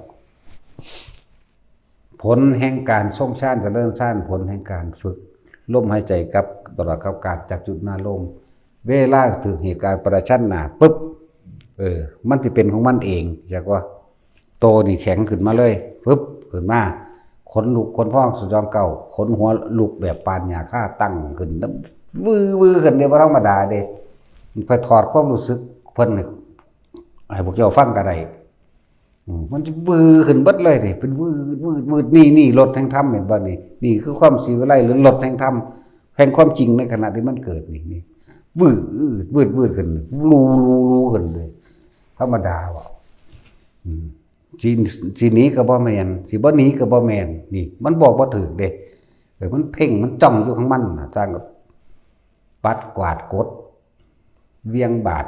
หยังสุอย่างนั่นแหละมันก็คว้าทิ่มเบิดละกดเพิ่นเองงวยขาแข้งอันนี้เว้าเรื่องของเพิ่นบ่แม่นเรื่องของเฮาแต่ว่าเฮาสิถอดความรู้สึกเพิ่นให้เบิ่งยืนเบิ่งหั่นน่ะวืดขึ้นตัวนี้ปานว่าหญ้าคาตั้งสังหลังขึ้นได้มันธรรมดาเด้คือมันสิโตนี่ก็มึนชาไปเบิดตัวนี้ก็วืดขึ้นไปเบิดผู้รู้อยู่อย่างนึงผู้ถูกรู้คือร่างกายนี่ฮู้จักว่ามึนชาขึ้นเบิดแหละจุดตัวนี้ขึ้นมาอยู่หม้องนี้มันเห็นเจ้าของเป็นแบบนั้นแต่ว่าผู้รู้กับบ่รู้ว่าอยู่ไสคือกันแต่ว่ามันเห็นแบบนั้นมันเหมือนกับการแยกเป็น3อย่างนี่เว้าความละเอียดของความรู้สึกที่ตอนเพิ่นเป็นจากบัดนี้ความละเอียด1โตนี่ชาไปเบิดกับมีอาการวืดขึ้นจากบ่ล่ะแล้วก็ตัวนี้สิมันนิ่งมันอยู่ระหว่างนี่ให้เองไอ้ที่เฮาฝึกไว้นั่นน่ะมันสิมาเป็นจุดร่วมอยู่อย่างเองเนี่ยผู้รู้ก็รู้อยู่ตั้งหนึ่งเด้สิบอกว่าอยู่หั่นอยู่นี่ก็บอกบ่ได้มันบ่เป็นโตแต่ความรู้สึกของกายมันยังบอกได้นี่เห็นบ่วืดนี่น่ะจักมันบอกได้อยู่กับที่มันเน้นเข้ามาเตรียมรออยู่แล้วนี่เตรียมมันก็เตรียมเองเป็นมันก็เป็นเองเด้เฮาเป็นผู้เห็นมันไว้เห็นมันเป็นซื่อๆเด้นี่เทียบแต่ว่าตอนนั้นมันเว้าบ่ได้เลิกแล้วจังเว้าได้นี่หมายถึงมันจังมาแต่งคำเว้าใส่ใหม่ซื่อๆได้นี่จักบ่นี่แต่ตอนนั้นมันบ่มีคำเว้ามันบอกบ่ถูกอันแล้วห้วยเว้าหม่องนี่มามันบือขึ้นคือกันเด้เฮาก็เลยเป็นมาหลายกว่านั้นธรรมดาบ่ความรู้สึกหมู่นี่เป็นมาหลายอันหลายแบบหลายอย่างเพิ่นฮักก็เป็นทีเดียวเท่านั้นแหละภาษาสร้างเนาะอ้อมกินนั่นเฮาสร้างก็มีแต่เข้าเฮ็ดมาสร้างบักใหญ่มันก็ เป็นโขงมาเลยตัว แต่มีมันวือเข้ามาเลยนั่นก็เบิ่งซื่อๆคือกันนี่วือขึ้นแบบเดียวกันเลยวือขึ้นปึ๊ดทีบดิเลยขนลุกโตเฮานี่ตึงชาให้จักว่ามึนชาไปเบิดนี่ก็วืดขึ้นก็เห็นเบิดบ่หนีบ่สู้บ่หยังเลย แต่ว่าตอนนั้นเฮามีหน้าที่เบิ่งว่ามันสิเป็นไปได้ซื่อๆเด้เลิกมาแล้วจังมาใส่คำเว้าที่หลังเหมือนกันกับเพิ่นเป็นนั่นแต่ว่ามันสิมีสร้างอีกตัวหนึ่งมาค่อมเฮาไว้จักบ่บักใหญ่น่ะก็เลยกวมไว้สร้างพวกนั้นที่ไปแล่นเข้ามาวาง10กว่าโตนั่นมันสิมีหัวหน้าอีกผู้หนึงสั่นหูบับมาเพิ่นนี่ดันทีเดียวหงายขี้แตกบูดนั่นแล้วแต่เขาก็เบิ่งอยู่เด้เขาก็รู้อยู่เด้ล่ะนั่นแหละร่างกายนี่ก็รู้ว่ามันชามันวืดขึ้นสร้างตัวนี้มากวมเฮาไว้แล้วนะก็ฮู้ผู้ฮู้กันจักอยู่ไสได้แต่ว่ามันฮู้เบิดอยู่ในนี่แหละจักบ่ล่ะเอามาเว้าทีหลังเด้นี่ตอนนั้นมันซื่อๆอยู่เด้รู้เฉยๆเด้ตอนนั้นสิไปคิดตอนนั้นก็คิดบ่ได้อีหยังบ่ได้นั่นแหละคือจังเฮานอนหลับตื่นขึ้นมามื้อนี้กูนอนไป3ชั่วโมงเลยแม่จักบ่ล่ะหังบ่แม่นนอนหลับบ่แม่นนอนหลับเด้จริงๆเด้นี่จักบ่นี่คือเฮาเป็นเดี๋ยวนี้นึงเด้นี่แดนเข้ามาใกล้ตัวนี้งัดปึ้งบ่เดียวพุ่นปุ้งไปทางหลังหมดเด้อีกทางตัวมันอันกวมเฮาไว้อยู่นี่มันเฮ็ดหน่อยๆนึงเด้ก็แปลกอยู่แต่ฮู้เฮาฮู้อยู่ทั้งเทิงว่ามันเป็นแบบนี้เด้แต่ของนางอยู่นี่อยากว่าสร้างกวมเฮาอยู่นี่จักว่านี่เฮาบ่ได้อยู่นี่เด้นี่แหละจักอยู่ไสเว้าทั้งเว้าทั้งซ้ายก็ได้เว้าทั้งขวาก็ได้คือมันแจ้งมันเรียกว่าฮู้แจ้งเบิดนี่แม้คำว่ารถแห่งธรรมแม้สิเว้าว่ามันอยู่ทั้งเฮาเว้าทั้งหลังสร้างก็ได้เว้าทั้งหลังสร้างก็ได้เว้าทั้งข้างเว้าทั้งหน้าเว้าทั้งได้เบิดแต่ว่ามันอยู่ไสผู้โตฮู้นั่นน่ะผู้รู้อยู่ไสเห็นฮอดว่ามันงัดขึ้นจังซี่พุ่นเด้ตามธรรมดาเฮานั่งอยู่นี่มันกวมเฮาไว้แม่นบ่เฮาคือไปเห็นว่ามันงัดแบบนั้นซั่นก็จังซั่นแล้วนั่นแหละนี่คือมันบ่อาจสามารถสิเอายัดใส่ปากผู้นั้นผู้นี้ได้จักว่าล่ะถ้ามันเป็นเกลือมันได้ยัดเข้าโลดเนาะให้แล้วแนวนี้คือนี่แหละที่ว่านี่คือความรู้สึกแบบนี้แต่ผู้เป็นคือกันบ่ขัดกันจักเม็ดเนี่ยวือขึ้นเพิ่นเว้าวือขึ้นเฮาก็ฮู้จักวือจังซั่นแล้วแต่เพิ่นวางจิตได้แบบนั้นตลอดจบฮู้จักว่าล่ะบ่ต้องกลับมาเกิดอีกนั่นแหละประสบการณ์จริงของเขามันสิว่าเดียวนึงตัวว่ากับศอกนึงมันตัวไล่ลงตาลักให้กูนะแม่ว่าไล่จังสิเศร้าเป็นโลกเก่าเอาตอนมันเป็นเนาะลงตาลักเนาะตอนขาจังขึ้นเลยแล่นก้อนหมู่อยู่ต้นย่างใหญ่มันได้กระสางยันอยู่ป่าอยู่มันอยู่ถ้าคอยถามผมแน่นะเจ้าอยู่ข้างหน้าบาง200 เมตรนั่นสั่นแล้วถอดความรู้สึกผู้นั้นถอดบ่เป็นซ้ำเด้นั่นบ่จักแนวสิเว้าอูอะเห็นมันน่ะเอาสิเว้าให้ว่านั่นแล้วมันครูบาจิตนั่นน่ะนั่นแหละถ้าเฮ็ดจิตตรงนั้นได้ในตอนนั้นบ่ต้องกลับมาเกิดเข้าใจว่าล่ะ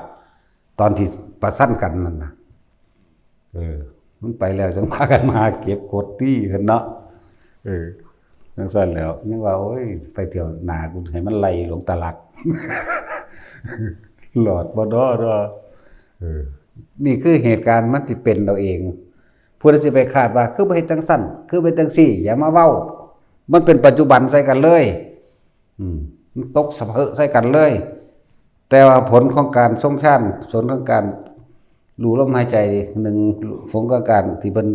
สร้างของเพิ่นไว้เองมันสิเป็นเราเองดอกเฮาบ่ได้เป็นผู้ไปกำหนดเฮ็ดมันเป็นแบบนี้เด้มันสิเป็นเราเองของมันเด้เฮ้ยว่ามันศูนย์เอาสมถาน